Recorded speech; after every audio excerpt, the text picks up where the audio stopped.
how's it going? I'm not very good at intros because this is not like a professional thing for me. I don't have a song, I don't have an intro, anything like that. So it's always gonna be awkward. Just to let you guys know. I do this just for a side thing to just fill my day and to share with you guys. So today I want to share a story, a very touching story that I saw when COVID was really hard and hitting back in February 2020. I was working at this supermarket called Save a Lot. It's not a giant chain store, it's kind of sporadic here and there.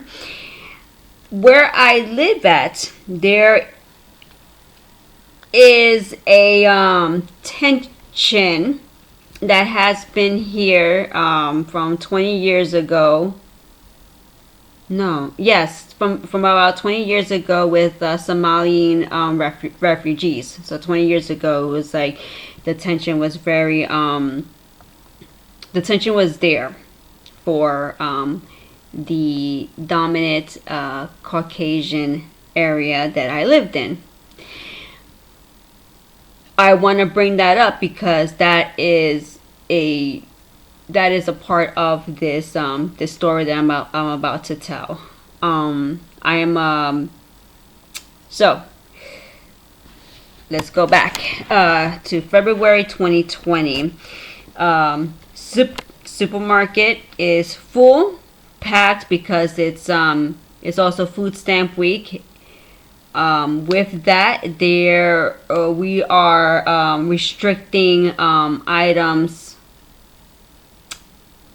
per customers. I know people were focusing on the toilet paper, how that was a restriction, but there was other things like pasta. Things were we had to limit, like, you can only get one thing. Yeah, it was crazy. The store was packed, and I think it was food stamp week at the same time. I'm not really sure. It was packed. It was a lot. It was very busy. Cashiers, when we did not leave the register, and when it's a steady time, if we leave the register, is to stock up the shelves in between checking out customers and getting carts and whatnot. It was not like that during this time. As so the customer, the two customers that was involved was a older white military veteran. You can tell it was known that because his hat, how you see like the military symbol and all the badges and all that stuff. He was checking out, and he was short. He was like, oh man, like, okay, let's see what to get out. And of course, so again, the beginning stages of COVID, everybody's fearful, everybody's panicking. People don't want to be next to each other. People are yelling at cashiers to kind of, to have us police the situation. People have carts really overflowing, really packed with everything they can, and then getting upset that they're told no, they can't have this amount, because of what's going on. People are wearing masks, people are wearing gloves, don't want to touch and all that stuff. So the elderly gentleman, he's he got short again. We try to take out a few things and see if, he just has cash on him. And then I can see the next customer. I'm not really sure if he was Somalian, but he was definitely African, because at this 20 years later, there was not only Somalian refugees, there's also ones from Uganda and other parts. So, and the reason why I said Somalia in the first place, because there was that tension of those two, and the welfare situation, and the just all that bickering, politics, and all that.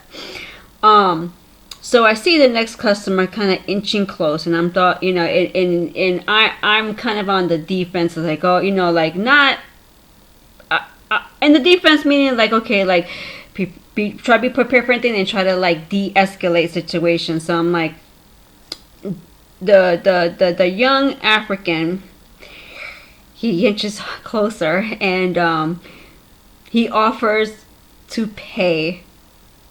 Um, he offers to pay for the elderly military veteran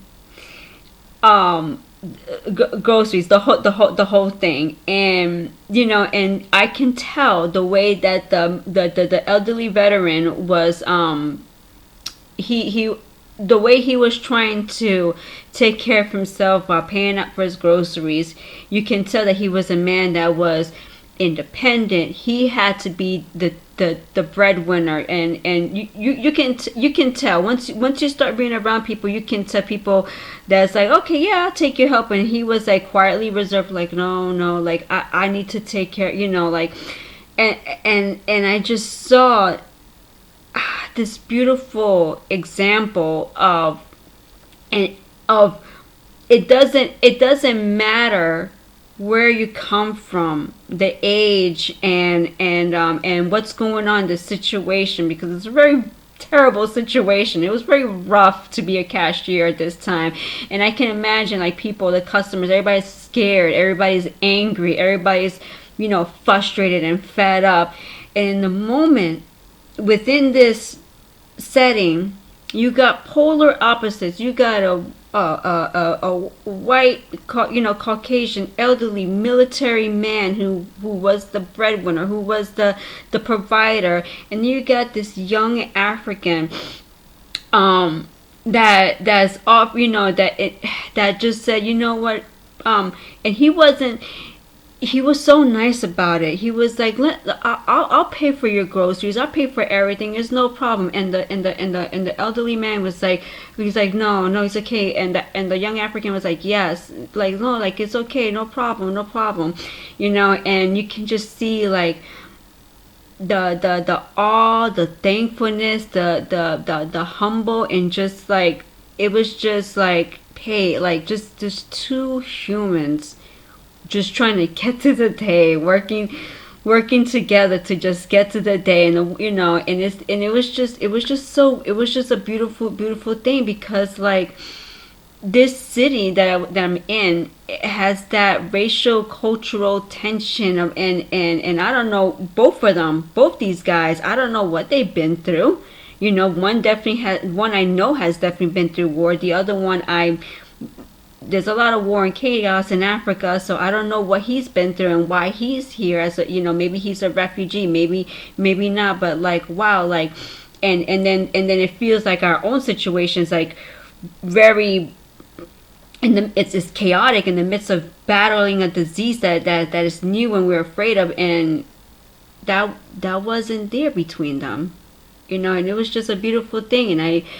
And I wanted to just shed tears about it, and I was so privileged and blessed to just witness this. It was a very beautiful thing, and I just wanted to share that all with you about a very awesome, humanitarian story in the midst of the beginning of when COVID hit the United States, because everything was not all ugly and bad and fearful.